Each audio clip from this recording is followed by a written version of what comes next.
The excitement over a job-creating nicotine plant coming to Aurora today has given way to the sober reality of what's going to be made there. Philip Morris International will manufacture the popular ZYN nicotine pouches at the new facility. Denver 7's Claire Lavazorio with the divide between economic growth and public health.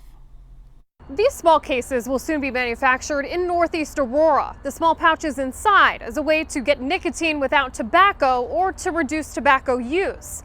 But the facility there is causing quite the stir among public health officials. It's being touted as the economic boost Aurora needs. It's 500 direct jobs, and we think probably over 1,000 indirect jobs. Aurora Mayor Mike Kaufman calls it the second largest private sector investment in the city's history. He and other elected officials see a nicotine manufacturing facility run by Philip Morris International as nothing but good news. Economic value of over $500,000 a year to the city. The company behind Marlboro Cigarettes and Juul plans to produce smokeless ZYN nicotine pouches that are placed between the lips and gums. The state approved $4.5 million in tax credits for the company over an 8-year period. Colorado likes to think of itself as one of the healthiest states in the country. The fact Colorado incentivized Philip Morris to come here upsets those like Nick Torres with the American Lung Association. To frame it simply as an economic story, as an economic opportunity, is to really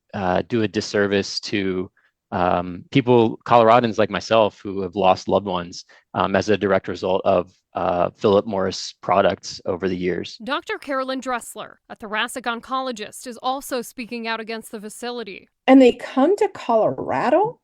One thinks of Colorado as a healthy state. Please. We're going to put in a ZYN factory here for nicotine addiction. Dr. Dressler is worried people, children among them, will use ZYN as a nicotine alternative rather than a way to quit smoking. If they could demonstrate, which I have yet to see any evidence for, that people are successfully quitting with ZYN, it'd be interesting to know. Colorado Governor Jared Polis sharing this statement in response to the criticism, saying Colorado is the best state to do business in, and as long as it is legal, from marijuana to nicotine pouches to liquor to mushrooms, we are proud to have good jobs here rather than in other states. Informed adults make their own life choices, and the governor strongly agrees that tobacco products should stay out of the hands of children and has signed several laws to crack down on illegal nicotine sales. In Aurora, Claire Lavazorio, Denver 7.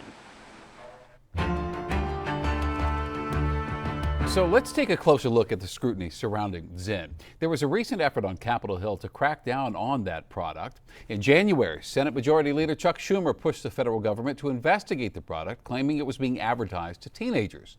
In April, the U.S. Food and Drug Administration issued warning letters to retailers for underage sales of ZYN.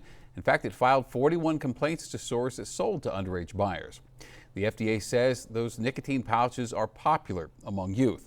In fact, according to a survey last year, nearly 3 million people under the age of 18 use tobacco products. 12.6% of high schoolers said they use tobacco products, and there was a 2% increase among middle schoolers from the year before, 6.6% using tobacco.